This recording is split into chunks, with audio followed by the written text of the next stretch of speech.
The days when a pickup truck were often owned for a lifetime by a single owner are largely behind us. Nowadays, owners simply can't hold on to, and in many cases, it's on truck manufacturers and the level of disappointment their new models are bringing.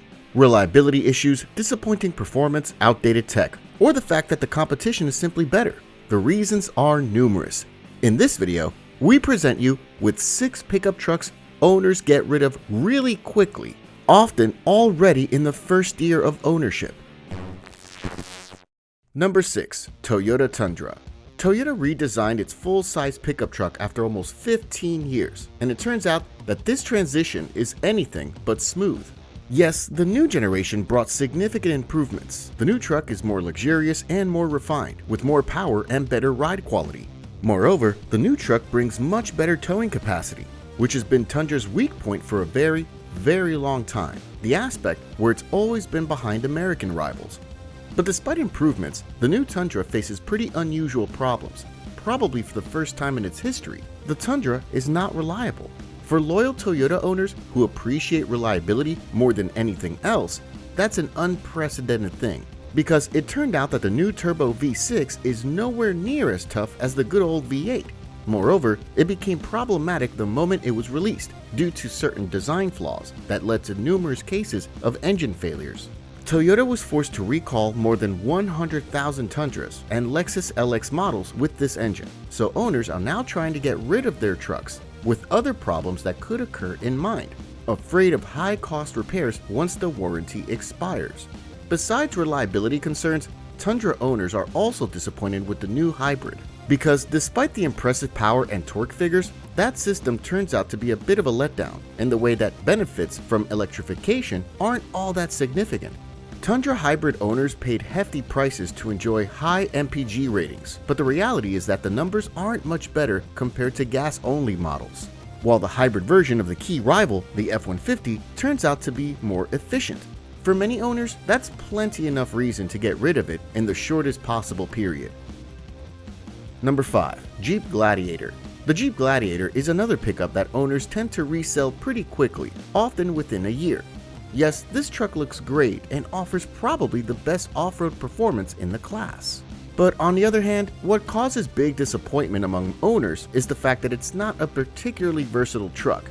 It may be great off the road, but on-road manners are quite the opposite.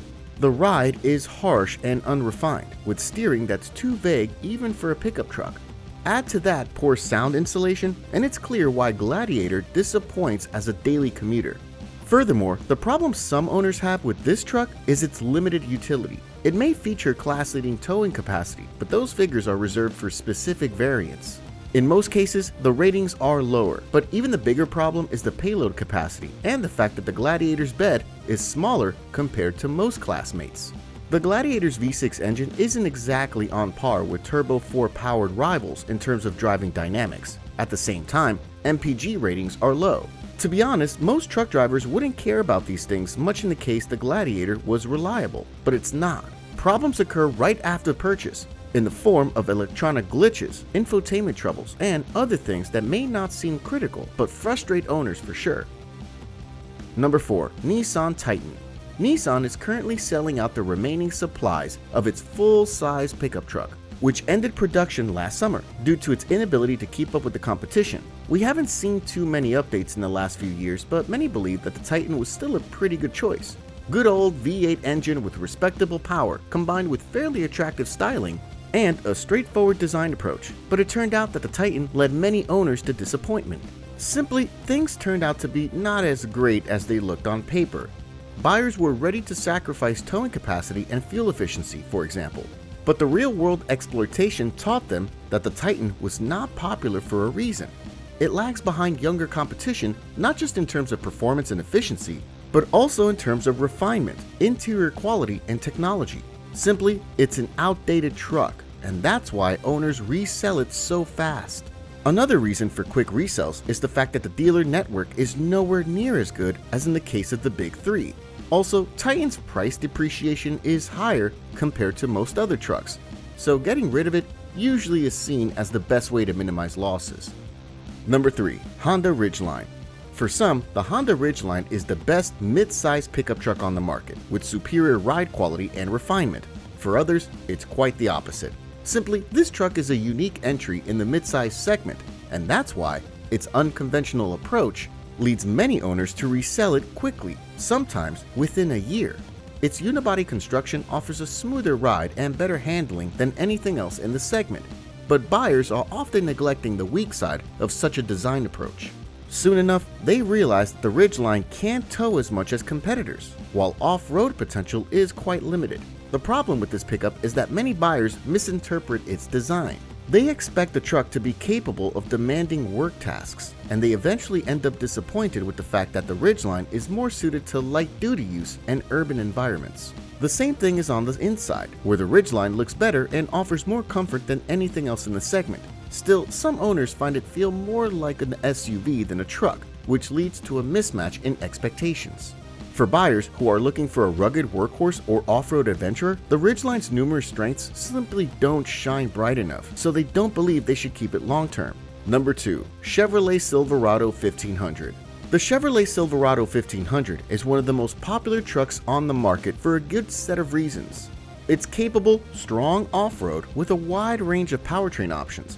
But at the same time, the number of owners who resell it quickly isn't small, because it turns out that the Silverado is not capable of meeting expectations in many ways. One of them is the interior design. Although Chevy finally updated Silverado's interior a few years ago, it's still not as good as its rivals. Materials and build quality are far from great, contrary to some pretty impressive tech features. Simply, the Silverado is a little bit less refined than its rivals in this aspect, and that's why many think the price tag is not justified.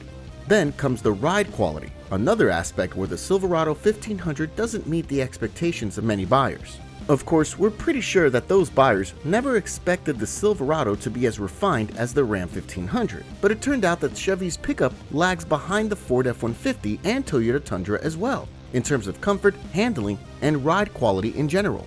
Some owners also reported reliability concerns with minor mechanical issues and build quality issues, which all triggered them to resell and get another better built truck. Other owners are disappointed by Silverado's powertrain, considering that this truck still relies on naturally aspirated V8s, which may lack the low-end torque of rivals with more modern turbo V6 engines. Also, those V8s, although rugged and pretty reliable, are not as fuel efficient as smaller units with forced induction, so some owners also end up disappointed with lower than expected MPG ratings. Number 1. Ford Ranger. Ford's midsize pickup is still a pretty strong seller, but it's hard not to notice that more and more owners are getting rid of it soon after purchase. Because even though it was redesigned relatively recently, it turns out that the new generation hasn't brought the expected improvements. The key reason is that the new generation continued to ride on the same T6 architecture, which means that many things have remained the same. For example, there's the truck's size and the cabin that has remained unchanged, so the Ranger now feels more cramped than most rivals. Another bit of a letdown is the build quality inside the cabin, as materials lack the premium feel you can find in some rivals. Furthermore, certain parts of the cabin don't feel assembled particularly well and can cause rattle and squeaks at pretty low mileage. The Ranger looks very attractive from the outside, but unfortunately, not many things changed in terms of the chassis and suspension setup. For that reason, many owners can't stand the ride quality, on-road manners to be more specific. The Ranger is firm and bouncy, while the steering doesn't feel particularly precise either. Just like with the interior, the exterior also comes with a couple of build quality concerns, starting from the rear window sealing, which is so bad that several cases of water breaking into the cabin were reported. As for reliability, the new V6 turned out to be quite problematic, while some owners are simply frustrated with the infotainment system glitches and occasional screen freezes. Add to this a few more problems with in-car electronics, and it becomes pretty clear why many owners got rid of this pickup within a year. Thanks for watching, and see you next time.